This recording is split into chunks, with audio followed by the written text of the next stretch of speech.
Hey guys, I'm your host Matt, and we're here to talk about my take on the Dolphins versus the Colts on the Matt Newton Football Show. The Dolphins versus the Colts was such a frustrating game to watch. There were breakdowns on just about every unit on the team, and there's some questions as to what kind of leader Mike McDaniel is for the Miami Dolphins.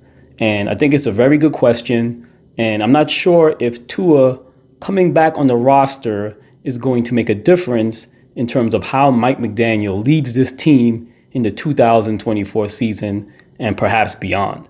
So just to illustrate what it is I'm talking about, let's take a look at each one of the three units and figure out how they had such major breakdowns that led directly to this Miami Dolphins loss. Now I'll start with the offense since that's Mike McDaniel's unit. And Mike McDaniel, as we all know, is a former run game coordinator for the San Francisco 49ers. So you would think that he would place an emphasis on things that, the run game coordinator would probably emphasize to their running game, which is to protect the football, run hard, and finish the runs, right? This is what you want your running backs to do. Now, Mike McDaniel has seen his team fumble away opportunities that could have preserved the win for the Miami Dolphins, especially in this game versus the Colts. Raheem Mostert had a fumble, and later on he seemed like he was benched for at least part of the game after the fumble. And then Alec Ingold had a fumble as well, which was pretty much the nail in the coffin because after that, the Dolphins couldn't recover. That fumble took place deep in Colts territory, which probably could have ended up with a field goal or some type of scoring opportunity. So the offense really didn't do their best to support the quarterback, Tyler Huntley, who was starting his third game as a Miami Dolphin. He's only been on the team for about a month, so you would think the running backs would pick up the extra slack. But, they were kind of not the GOATs of the game, but certainly they contributed to the loss in their own way.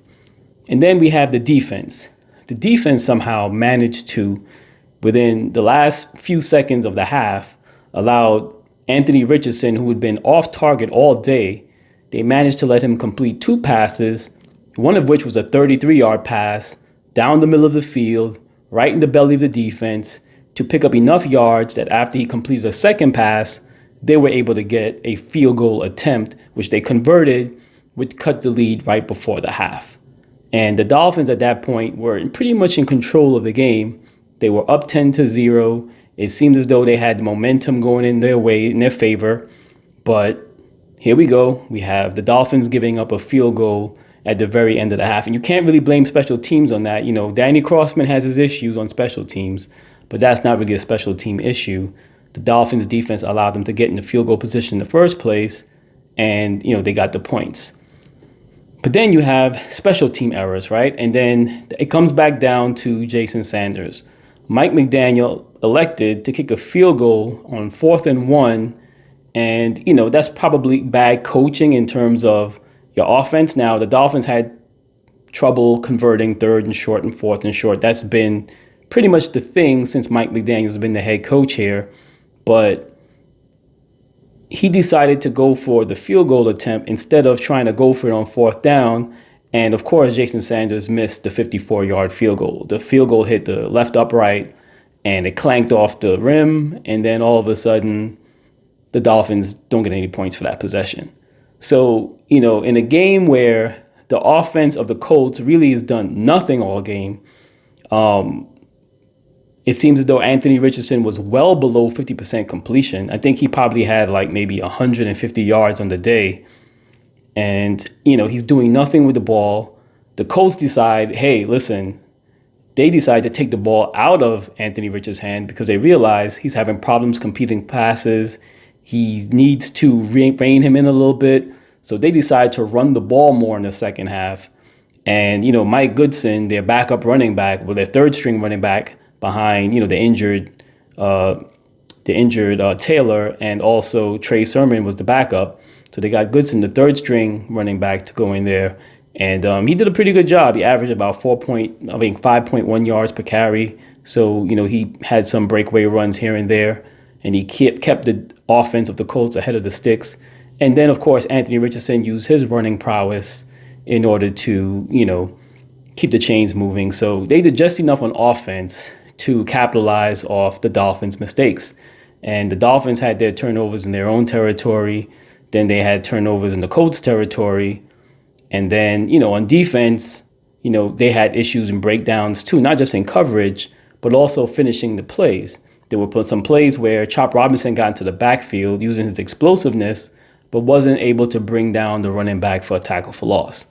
Jalen Ramsey, he was used quite well on some blitzes, and Anthony Weaver promised that he was going to showcase Jalen Ramsey in these ways, and certainly Jalen Ramsey got to the quarterback, but of course, Jalen Ramsey couldn't complete the play, couldn't bring Anthony Richardson down. Seems like he tried to tackle him from his shoulders, which is where you don't want to tackle Anthony Richardson. And then, he was able to shrug off the tackle, throw the ball, and get an incompletion instead of taking a sack, which is, smart by Anthony Richardson, right? If you can get away with, getting the ball past the line of scrimmage and targeting the closest defender in the area, you can escape from getting called with a penalty for grounding. So Anthony Richardson did a good job of that.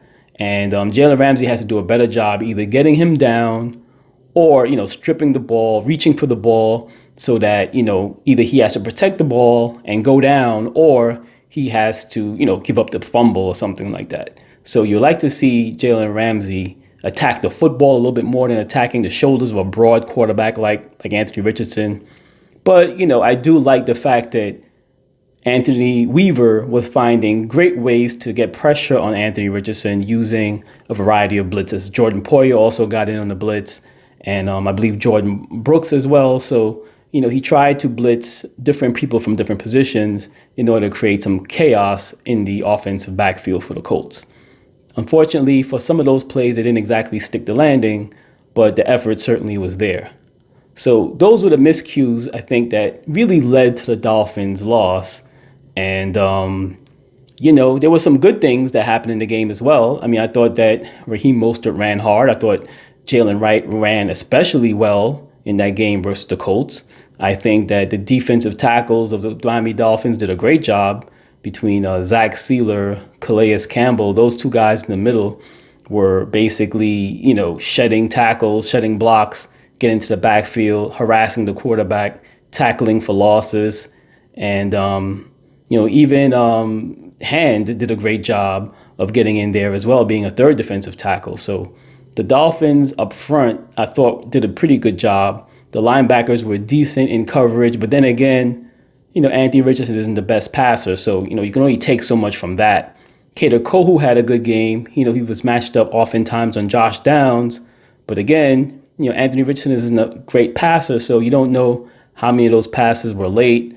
They weren't on time, so that they couldn't get the ball to the receiver when he had separation. So there are a lot of reasons why Kader Kohu might have had a good game. Some of it has to do with his own play. I don't want to take anything away from Kader, but at the same time, he's not exactly competing against a very efficient passing game. So we'll see how, the unit does next week versus the Arizona Cardinals.